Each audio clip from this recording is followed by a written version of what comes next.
Welcome to Playback with another episode of History. So, the Jurassic Period.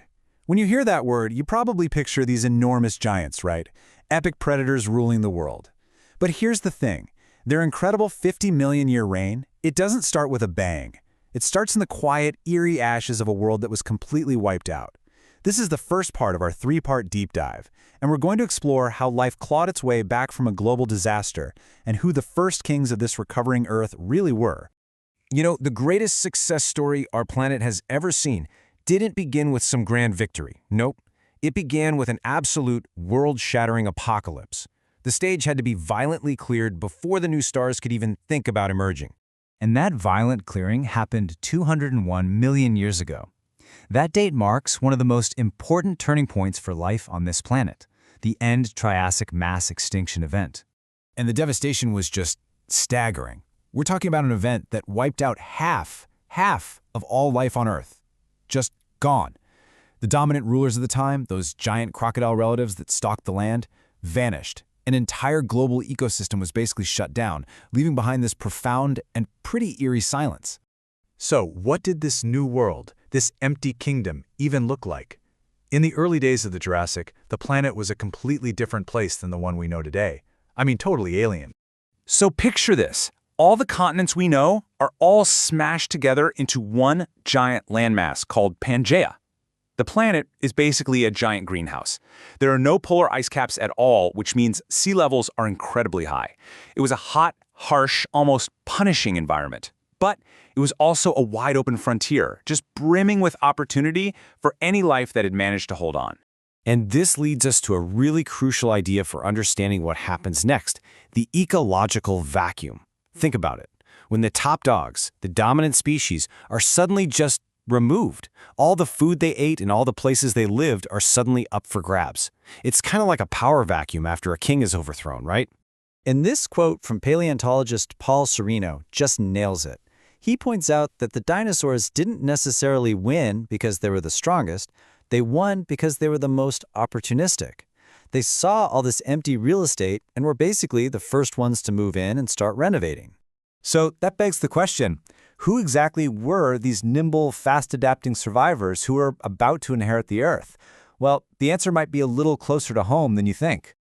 So, in the wake of a global apocalypse, what kind of creature really has what it takes to not just survive, but to eventually take over?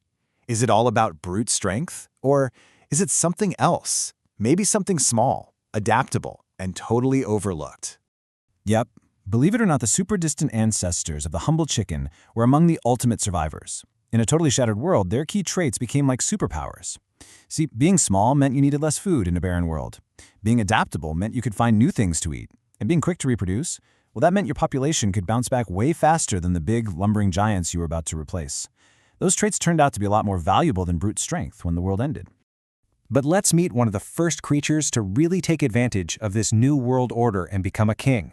It's a dinosaur you probably think you know, but I'm telling you, you're about to find out that the movies got it very, very wrong. Okay, what's really fascinating here is the massive difference between fiction and reality. So you can just forget that small, frilled, venom-spitting creature from the movies.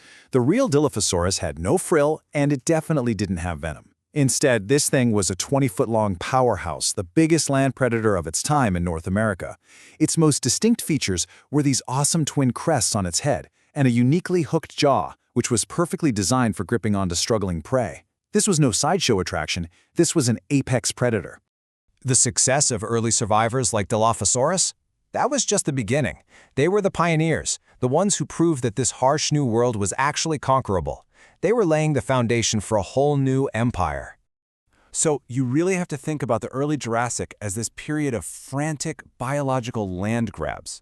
The survivors of the ash, they scaled up, they diversified, and they just spread like wildfire across the vast emptiness of Pangea, setting the stage for a dynasty that would last for tens of millions of years. But this was only the start. These first kings were impressive, for sure, but there were nothing compared to what was coming down the pike. To truly cement their rule and conquer the entire globe, the dinosaurs were going to have to evolve, to push the absolute limits of biology itself and get much, much bigger. It really makes you think, though, what is the most important trait for surviving an apocalypse? Is it strength? Is it speed? Or is it something else entirely? We're curious to know what you think, so let us know in the comments below. In part 2 of our Jurassic series, we're going to explore exactly how they did it. We'll uncover the incredible biological engineering that allowed dinosaurs to grow to the size of actual buildings without just collapsing under their own weight. We're about to enter the golden age of giants. You are not going to want to miss it, so make sure you subscribe and turn on those notifications. Thanks for hanging out with us on Playback, and we'll see you next time.